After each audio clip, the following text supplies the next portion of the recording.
Antissa?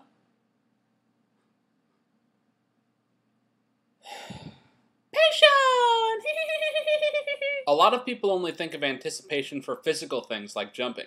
For instance, you can't jump in the air from a standing position. You've got to crouch down first to build up the energy and anticipate the jump. But there's also anticipation that goes on inside a character's head. The basic idea is that you want to have some motion or beat that tells the audience what the character is thinking before they perform an action.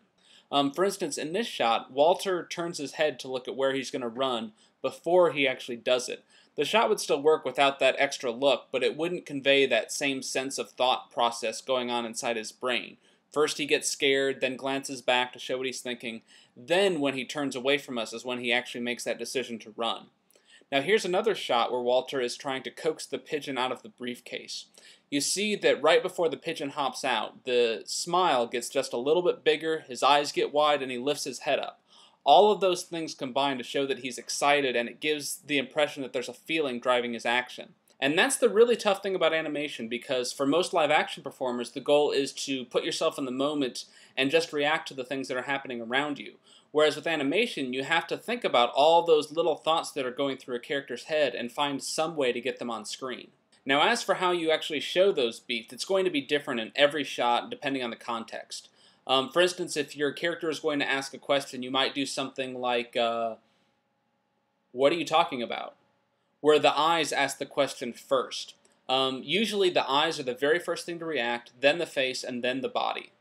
This is also good to get in the habit of, because if a character is doing a big dramatic move, the audience won't be able to see the face change unless the body is fairly still. So move the face just a couple of frames earlier and the audience will be able to register the emotion without it getting lost in that big physical move. Now the timing can also be a big factor. Notice in these examples that the longer the anticipation is, the more deliberate the jump feels. But when the anticipation is short, it feels like the ball is surprised, like he's just reacting to a loud noise or something. Everything else is the same, it's just the amount of time we're giving to that anticipation move. One last cool thing is that the amount of anticipation that you use can really help convey how much effort a character is putting into something. For instance, if you had a fat character trying to jump over a fence, you might have him go way down, but the jump won't go as high. The flip side is that you can make a character feel really strong and nimble by using a very slight anticipation with a big resulting action.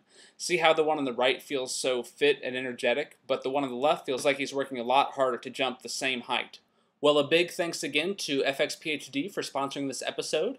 We are about ready to start talking about some ice stuff in my XSI 202 course, so if you're still interested, you can sign up for that.